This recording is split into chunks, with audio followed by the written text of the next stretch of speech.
Welcome back. Over the past 2 days, we've been considering the contrast between the wisdom that is of this world and the wisdom that is from above, which James discusses at the end of the 3rd chapter of James. The source of our wisdom will have a varying effect upon our lives and then specifically upon our prayer lives. Today, I'd like to add an additional 6 verses from chapter 4 into our consideration of this context. So beginning at James chapter 3, verse 13. Who is wise and understanding among you? Let him show by good conduct that his works are done in the meekness of wisdom. But if you have bitter envy and self-seeking in your hearts, do not boast and lie against the truth. This wisdom does not descend from above, but is earthly, sensual, demonic. For where envy and self-seeking exist, confusion and every evil thing are there. But the wisdom that is from above is first pure, then peaceable, gentle, willing to yield, full of mercy and good fruits, without partiality and without hypocrisy. Now the fruit of righteousness is sown in peace by those who make peace. Where do wars and fights come from among you? Do they not come from your desires for pleasure that war in your members? You lust and do not have. You murder and covet and cannot obtain. You fight and war, yet you do not have because you do not ask. You ask and you do not receive because you ask amiss, that you may spend it on your pleasures. Adulterers and adulteresses, do you not know that friendship with the world is enmity with God? Whoever therefore wants to be a friend of the world makes himself an enemy of God. Or do you think that the scripture says in vain, the Spirit who dwells in us yearns jealously, but he gives more grace? Therefore he says, God resists the proud, but gives grace to the humble. Therefore, submit to God, resist the devil, and he will flee from you. Draw near to God, and he will draw near to you. Cleanse your hands, you sinners, and purify your hearts, you double-minded. Lament and mourn and weep. Let your laughter be turned to mourning and your joy to gloom. Humble yourselves in the sight of the Lord, and he will lift you up.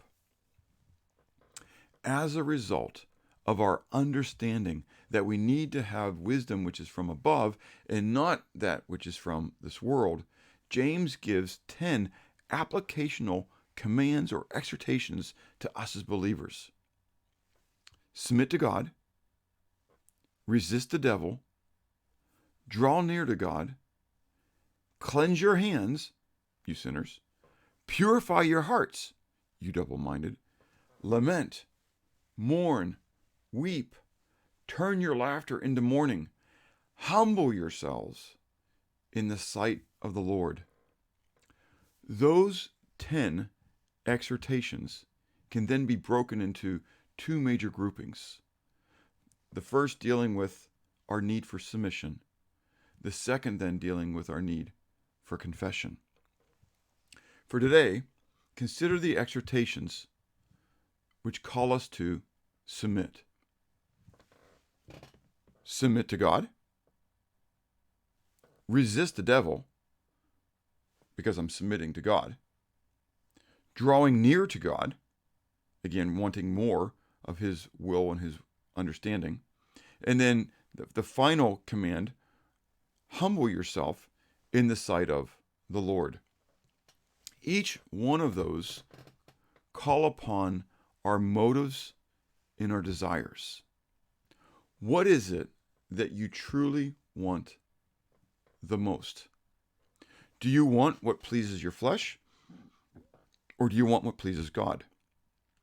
Do you want to be fulfilled in a sensual, earthly sense, or do you want to be fulfilled in a spiritual, heavenly sense?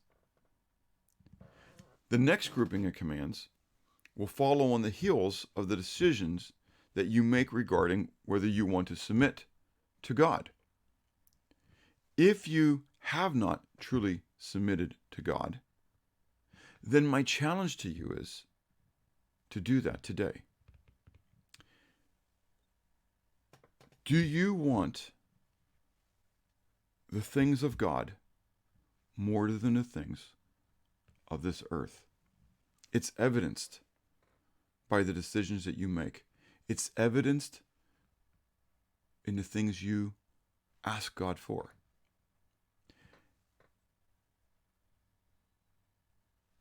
Take time today to humble yourself in the sight of the Lord, and He will lift you up.